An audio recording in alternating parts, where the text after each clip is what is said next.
Hello everyone, in this video I am going to show you how to create functions. Now before we go and create functions, let's see what is the necessity of creating functions. Now if I say select eid comma ename comma esalary from table employee and execute this,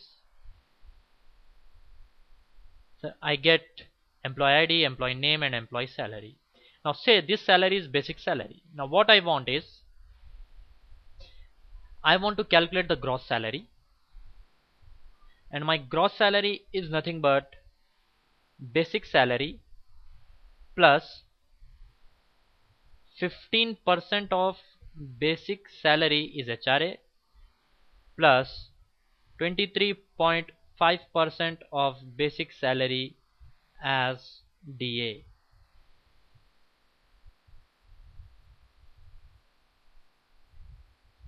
And this is HRA. Now how do I write this query? I can simply write an expression in my query. I'll copy this, paste it here. Now I'll say employee salary as basic salary. This is basic salary. Now I want to write gross salary. So gross salary is nothing but employee salary plus employee salary into 15% as HRA. 15% is nothing but 15 by 100. It is nothing but 0.15 and plus 23.5% of salary as DA. 23.5 by 100 is nothing but 0.235. So I'll say basic salary is nothing but E salary into 0.235. I'll put all these things in bracket and I'll say as gross salary and execute this. So this is employee salary, basic salary and gross salary. So I get the gross salary here. Now if you observe, this is a bit complex expression that I need to write it here. Now if I want to perform this similar kind of expressions in various queries, I need to write this expression. Now what is that I can do? I can simply write a function for this, which should take employee salary and return the gross salary, which should take basic salary and it should return the gross salary. So how do I write the function? Writing the function is very simple. Again I'll say create function name as get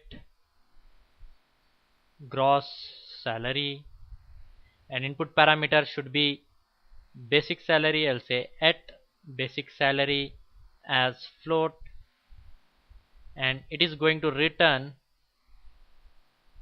float because my gross salary is also a float, as I should use begin and end. My complete function should be between begin and end. Now where do I store the gross salary? I'll declare a variable. I'll say declare at gross salary as float, and I want to set the value of gross salary equals to, I'll take the same expression from here and I'll replace E salary with basic salary variable. I want to replace E salary with at basic salary, and I'll say return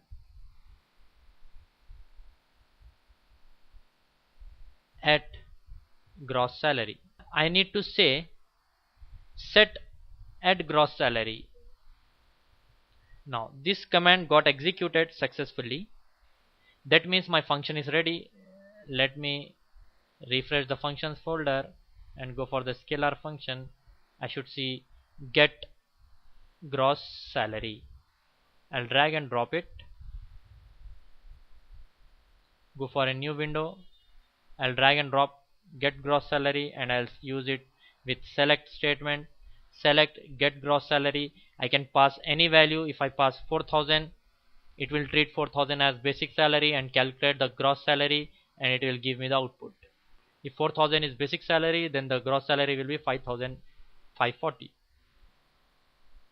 Now this works like predefined function that we used: get date, sum, average, minimum, maximum. Now this is my user defined function get gross salary. Now I can always use function in select statement. So now I will say select employee ID, comma, employee name, comma, employee salary as basic salary, comma, get gross salary, and here I'll pass employee salary and I'll name it as gross salary from TBL employee. That's it. Now again I get the gross salary, but no complexities, and even I have the reusability. I can reuse this function wherever I want in any query. So this is how you can make use of functions.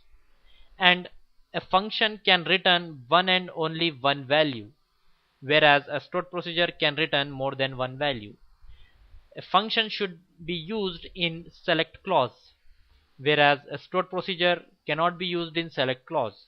You should execute it separately with the help of exec keyword. So these are the few differences between stored procedure and functions. So whenever you have some complex calculations in your query, it is always better to use a function, and you can reuse this function wherever you want in any other queries. So this is all about your functions. Thank you very much.